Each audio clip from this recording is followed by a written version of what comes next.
Welcome to Bharathi Colony in Ananagar West. Let's travel 500 meters away.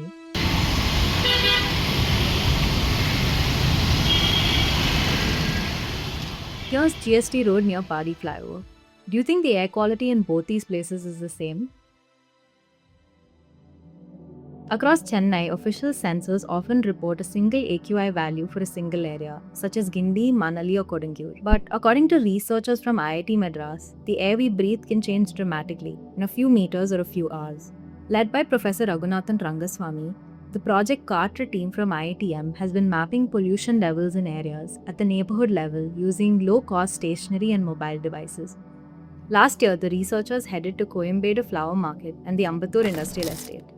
They found very high levels of particulate matter, PM 2.5 and PM 10, especially during late night and early morning hours. In February this year, we joined the IITM team for a field study in and around Parrys corner.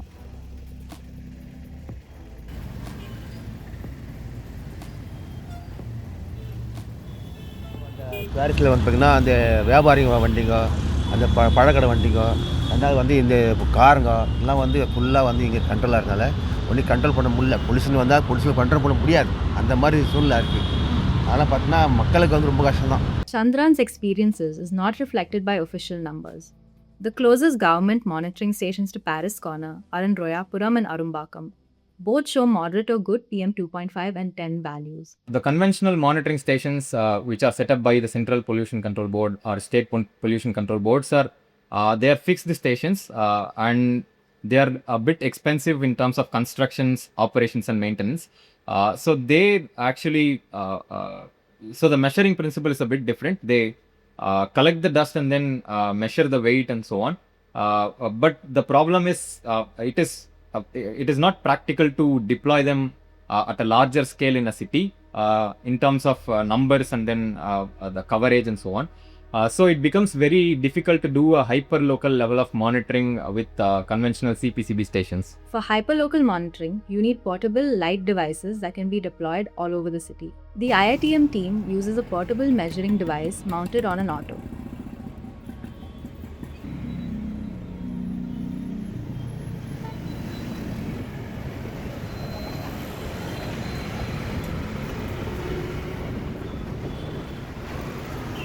So these devices have multiple sensors which can measure various air quality or environmental parameters. The most important parameter that we measure are particulate matters of different sizes. So here you could see the values getting displayed. So these are real-time values which will be displayed on the device. These devices are like they are connected to internet and they also work on batteries for like 4 hours if fully charged. So these are like lightweight portable devices and can be carried around as we did today to collect air quality data in a city. To be precise, it's more government stations are more static and we are more mobile based.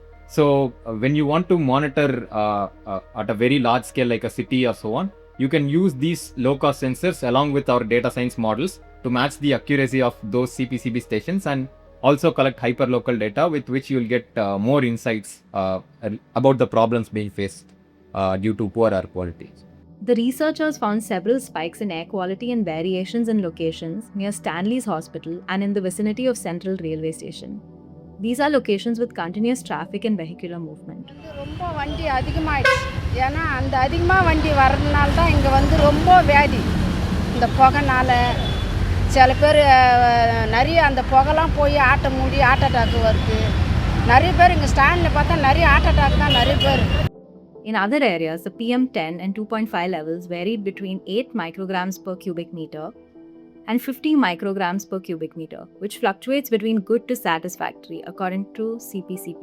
A recent Lancet report attributed over 17 lakh deaths due to air pollution, PM 2.5, in 2022 in India. That's a 38% increase since 2017. With these studies and with the data which we have analyzed, it has to be there has to be some mitigation steps to be precise at school zones and at marketplaces where a lot of people daily do come and leave.